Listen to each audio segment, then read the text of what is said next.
Hello guys! Hello! This is for Gemini. Gemini, welcome dito sa aking channel. Kapalaran 888. Welcome guys.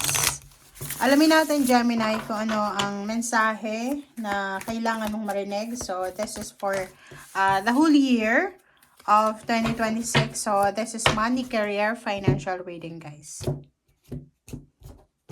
Alright, Gemini. Okay, Queen of Cups. First card, January, February, March, April, May. Okay, reverse yung May. June. Okay. Justice. Okay. This is for Gemini ha. Gemini. Kung makikita mo dito, for January, Gemini, there's a sensitivity, Queen of Cups. Siguro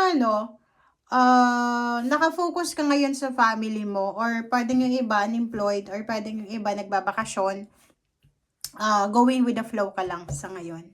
So, sinasabi ng barahan na this is the time.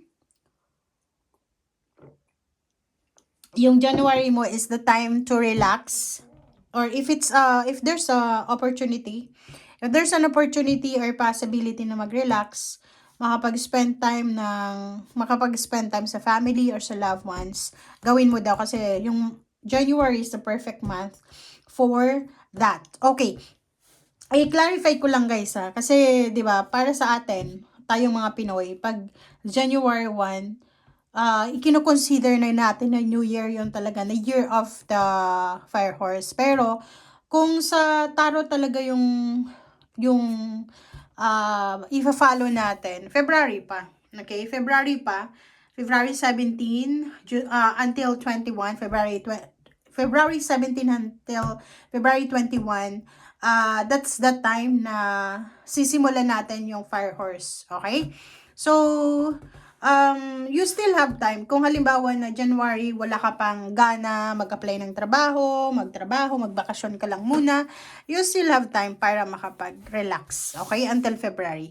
And pagdating ng February dito is yun. So, nakikita natin na aarangkada ka na. So, February is Ace of Wands. You will feel super excited. Okay? Excitement, yung sobrang maramdaman mo dyan.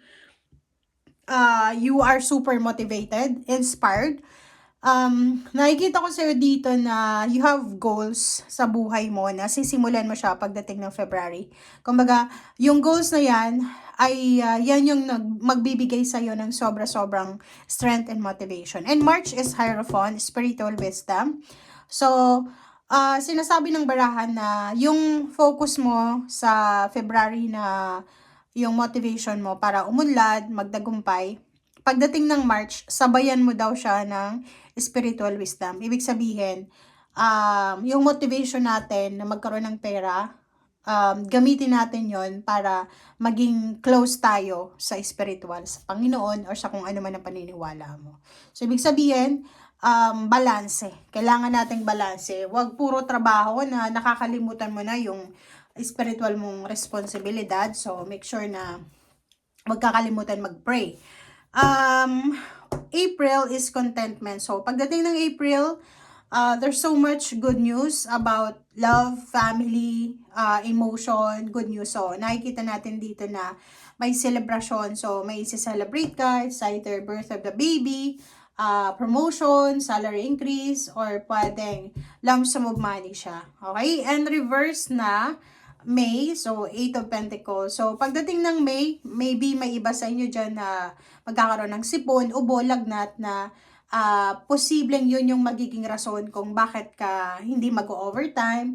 Kumbaga, yung focus mo sa pera ay hindi masyadong malakas ngayong May. Kumbaga, half ng month ay magtatrabaho ka, half ng month magpapahinga, parang gano'n. Basta hindi ka masyadong workaholic, okay? And June, this is your birthday month. So, congratulations because there's a good karma coming para sa'yo. So, maybe there's a contract signing, wedding proposal, business proposal, government papers, documents ka na kailangan ayusin sa buwan na yan. Alright. So, tingnan natin yung second half. Gemini.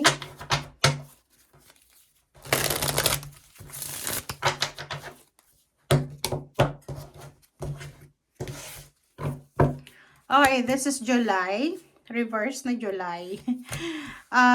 August, September, October, November, and December.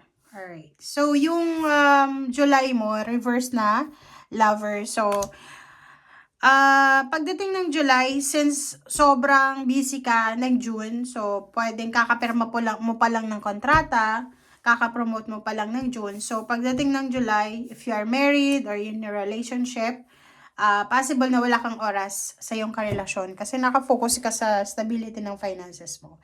And pagdating ng August, sinasabi ng baraha dito na babalik ka ulit. So, yung mga napabayaan mong relasyon, pamilya ng July, pagdating ng August, magfo-focus ka. So, family celebration ulit. So, may mga isi-celebrate kayong success sa family. So, kumbaga naka-focus lang kayo sa August, sorry, sa pamilya.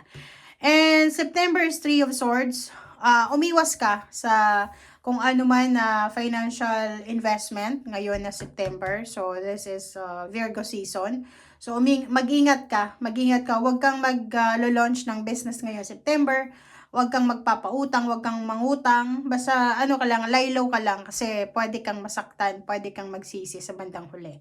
And October is Ace of Cups. So, yun. October is another story ng good news. There's a partnership collaboration, financial collaboration.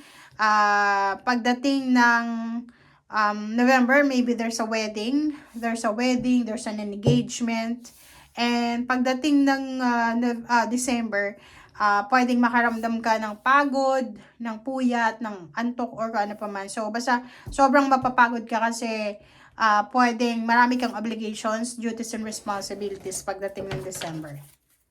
Okay. Ano pa ba? What's the financial word for you this year? Okay. Well-being. So, well-being, sinasabi ng baraha sa'yo na importante din, okay? Importante na may pangarap tayo sa buhay. Importante na meron tayong mga goals sa buhay. But we need to be careful sa ating health, okay? Sa health natin, mag-iingat tayo. Kasi pwede tayong magsisi sa mga choices and option natin regarding sa health. Okay.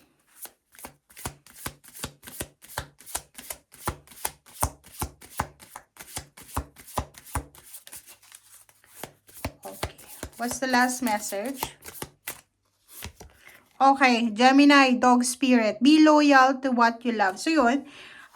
Since sinasabi ng barahat sa'yo dito na marami kang isi-celebrate this year, marami din na blessing. So, kung ano yung goals mo sa buhay, financial goals, panghawakan mo yon. Huwag mong bibitawan kasi yun yung magdadala sa'yo ng success and harmony sa finances. Okay? Thank you guys. Bye!